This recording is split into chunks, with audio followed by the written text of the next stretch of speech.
అన్నాడు, ఉపకారం చేసిన వాడికి నువ్వు చేసే ఉపకారం ఇదా అన్నాడు. మహారాజా, నేను అపకారం చేయలేదు. నలుడిగా ఎలా తిరుగుతావు ఇంత కష్టంతో?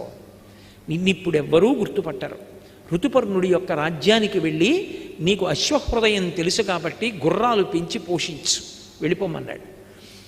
కానీ ఒక వరం ఇస్తున్నాను, ఎప్పుడైనా నువ్వు తలుచుకుంటే దివ్య వస్త్రం వస్తుంది, అది కప్పుకుంటే నీలో ఉన్నటువంటి నా విషం తొలగిపోతుంది, నీకు యథారూపం వచ్చేస్తుంది, రాజ్యం కూడా పొందుతావు, బయలుదేరమన్నాడు.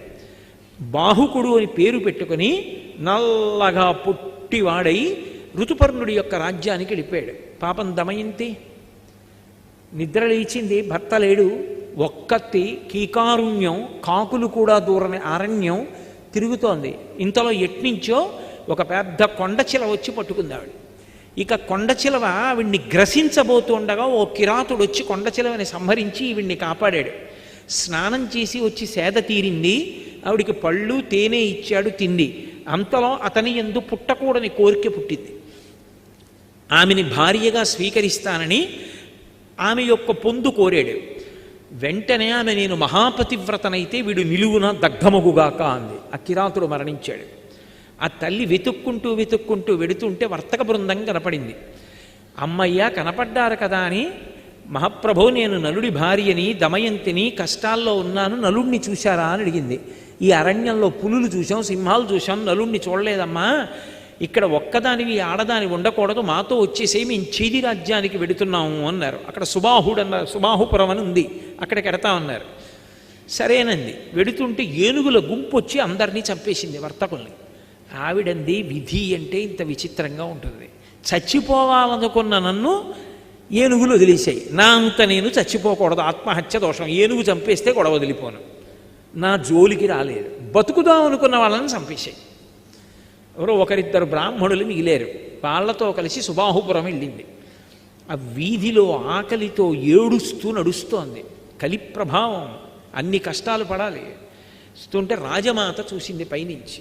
ఎవరు చంద్రబింబంలా ఉంది ఆ పిల్లని పిలిపించింది.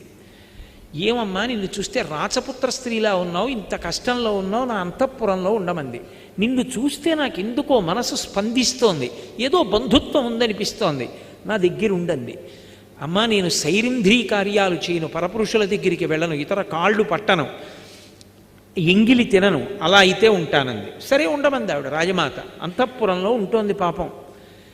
అక్కడ నలుడు ఋతుపర్ణుడు ఒక మహారాజు. ఆ ఋతుపర్ణుడి యొక్క సేవలో అశ్వహృదయం తెలుసున్నవాడు కాబట్టి లొంగని గుర్రాల్ని లొంగ తీసుకుని రథచోదనం చేస్తూ బతుకుతున్నాడు. అలా బతుకుతుంటే ఇక్కడ ఎన్నాళ్ళు ఉంటుంది ఈవిడిలా పాపం. ఒకనాడు తండ్రి భీమకుడికి ఆలోచన వచ్చింది. భీముడికి, నా కూతురు ఎక్కడుందో వెతికి పట్రమ్మని బ్రాహ్మణుల సమూహాల్ని పంపాడు. అందులో ఒక సుదేవుడు అనబడేటటువంటి బ్రాహ్మణుడు ఈ పురానికి వచ్చాడు, సుబాహుపురానికి వచ్చి అంతఃపురంలో దమయంతిని కనిపెట్టాడు. అమ్మ, ఆవిడ కనుబొమల మధ్యలో ఒక పుట్టుమచ్చ ఉంది, అది చతుర్ముఖ బ్రహ్మగారు సృష్టిలో ఆవిడికి మాత్రమే పెట్టాడు. ఆవిడ దమయంతి, మహాపతివ్రత, నలమహారాజు ఇల్లాలు, కష్టాలలో ఉండి ఇక్కడ ఉందమ్మా అన్నాడు. దమయంతికి నీళ్ళిచ్చి ముఖం కడుక్కోమన్నారు, కనిపెట్టారు. అవును, మహాతల్లి మహాపతివ్రత దమయంతి అని.